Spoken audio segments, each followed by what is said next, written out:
Well, thank you very much. This is a great honor. 2026 সালের বিশ্ব রাজনীতিতে সবচেয়ে আলোচিত ঘটনা ডোনাল্ড ট্রাম্পের চীন সফর। হোয়াইট হাউসে ফেরার পর থেকেই ট্রাম্প দাবি করে আসছিলেন তার এই হুঙ্কারে বিশ্ব রাজনীতি বদলে যাবে। অনেকেই ভেবেছিলেন ট্রাম্পের সেই বিখ্যাত আর্ট অফ দ্য ডিল বা সমঝোতার কৌশল বেজিংয়েও কাজ করবে, কিন্তু আসলেই কি তাই? চীন সফর শেষে ট্রাম্প বাণিজ্যিকভাবে কিছু ডিল বা ডলারের চুক্তি পকেটে পুরে ফিরলেও ভূ রাজনীতির আসল খেয়ালে শি জিনপিং এর কাছে ট্রাম্পকে রাজনীতি মতো খালি হাতে ফিরতে হয়েছে। বিশেষ করে ইরান ও তাইওয়ান এই দুটি স্পর্শকাতর ইস্যুতে ট্রাম্প যে বড় ধরনের ধাক্কা খেয়েছেন, আজকের ভিডিওতে আমরা সেটাই বিস্তারিত বিশ্লেষণ করব। আলোচনার শুরুতেই একটা বিষয় পরিষ্কার করা দরকার। ট্রাম্প এই সফরকে আমেরিকার জন্য এক বিশাল জয় হিসেবে প্রচার করছেন, কারণ বেইজিং আমেরিকার সাথে বাণিজ্যিক ঘাটতি কমাতে কিছু অতিরিক্ত আমেরিকান কৃষিজাত ও প্রযুক্তি পণ্য আমদানিতে রাজি হয়েছে। ব্যবসায়ী ট্রাম্পের জন্য এটি অবশ্যই একটি সাফল্য, কিন্তু ট্রাম্প যখনই এই বাণিজ্যিক সাফল্যকে পুঁজি করে বিশ্বের অন্যতম দুই প্রধান সংকট ইরান ও তাইওয়ান প্রসঙ্গ আলোচনার টেবিলে তুললেন, তখনই চীনের প্রেসিডেন্ট শি জিনপিং তার আসল রূপ দেখালেন। ট্রাম্প ভেবেছিলেন বাণিজ্যের লোভ দেখিয়ে চীনকে দিয়ে নিজের রাজনৈতিক এজেন্ডা বাস্তবায়ন করে নেবেন, কিন্তু শি জিনপিং প্রমাণ করে দিলেন যে বেজিং তাদের দীর্ঘমেয়াদী নীতিতে কোনো আপোষ করে না।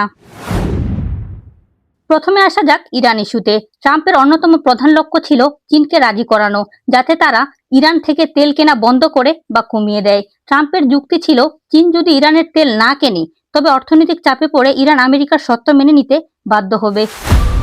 কিন্তু শি জিনপিং ট্রাম্পের এই প্রস্তাব সরাসরি নাকচ করে দেন।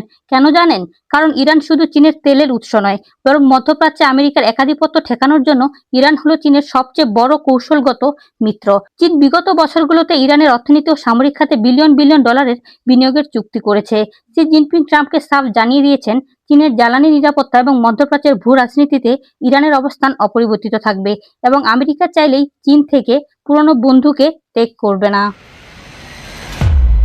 তবে ট্রাম্পের জন্য সবচেয়ে বড় ধাক্কাটি ছিল তাইওয়ান ইস্যু। ট্রাম্প প্রশাসন সবসময় তাইওয়ানকে চীনের বিরুদ্ধে একটি দাবার গুটি বা বার্গেনিং চিপ হিসেবে ব্যবহার করতে চায়। ট্রাম্পের ধারণা ছিল তাইওয়ান নিয়ে একটু চাপ সৃষ্টি করলে হয়তো চীন অন্যান্য বিষয়ে আমেরিকার বড় কোনো ছাড় দেবে, কিন্তু শি জিনপিং এ বিষয়ে ট্রাম্পকে কোনো কথা বলার সুযোগই দেননি। বেজিং এর অবস্থান এখানে হিমালয়ের মতোই অটল। শি জিনপিং পরিষ্কার ভাষায় স্মরণ করিয়ে দিয়েছেন তাইওয়ান কোনো আলোচনার বিষয় নয়, এটি চীনের অবিচ্ছেদ্য অংশ।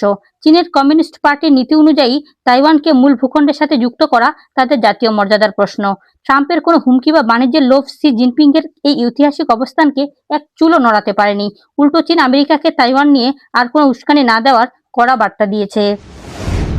সহজ কথায় বিশ্লেষণ করলে দাঁড়ায়, ডোনাল্ড ট্রাম্প বেজিং থেকে কিছু ডলারের বাণিজ্যিক চুক্তি হয়তো আদায় করতে পেরেছেন, কিন্তু বিশ্ব রাজনীতির আসল দাবার বোর্ডে চীনকে পরাস্ত করতে পারেনি।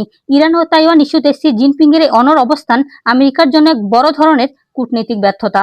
ট্রাম্পের আর্ট অফ দ্য ডিল চীনের কমিউনিস্ট পার্টির দীর্ঘমেয়াদী স্ট্র্যাটেজির সামনে মুখ থুবড়ে পড়েছে। আপনার কি মনে হয়, ট্রাম্প কি আসলে চীনের সাথে কূটনীতির লড়াইয়ে হেরে গেলেন? ইরান ও তাইওয়ান নিয়ে আপনার মতামত আমাদের কমেন্ট বক্সে জানান। ভিডিওটি ভালো লাগলে লাইক দিন।